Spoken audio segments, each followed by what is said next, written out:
ரெண்டாவது 354 கோடி ரூபாய் நம்ம கூடுதலா நிதி ஒதுக்குவோம்னு சொல்லியிருக்காங்க. அதுவும் ஒரு வரவேற்கப்பட்ட விஷயம். ஏன்னா நிதியும் ஆளும் இல்லாம நீங்க எந்த திட்டத்தையும் நீங்க பேப்பர்ல அறிவிச்சு பண்ண முடியாது. பாதி திட்டங்கள் அவங்களுக்கு ஞாபகம் இருக்கும்.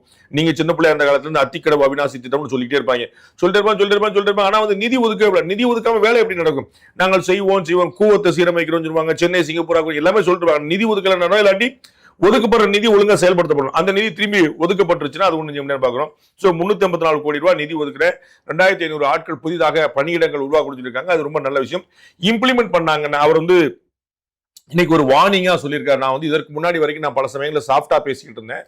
இன்னைக்கு நான் ஒரு எச்சரிக்கையாவே நான் ஒரு வார்னிங்காவே சொல்றேங்கிற வார்த்தையை பயன்படுத்தியிருக்கிறாரு. பெண்களை சீண்டுபவர்கள், தொந்தரவு செய்பவர்கள், இழிவுபடுத்துவர்கள், அவங்களை வந்து அவமரியாதை செய்வங்க, அவங்களை வந்து பாலியல் மன்னிச்சுக்கு உள்ளாக்குறவங்களை இந்த அரசு மன்னிக்காது, விடமாட்டோம். நாங்க சட்டப்படி தண்டனை வாங்கி தரக்கான எல்லா நடவடிக்கையும் நாங்க எடுப்போம், வேகப்படுத்துவோம்.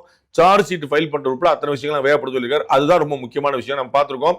பெண்களுக்குன்னு இன்னொரு சிறப்பு கோர்ட்டு, மகிழா கோர்ட்டுன்னு சொன்னாங்க பாத்தீங்கன்னா, மகளிர் நீதிமன்றம். இதை மாதிரி நீங்க நீதிமன்றங்கள் உருவாக்கிட்டே போலாம். வேலை வேகமா நடக்கணும். இல்லைன்னா இந்த there is no use.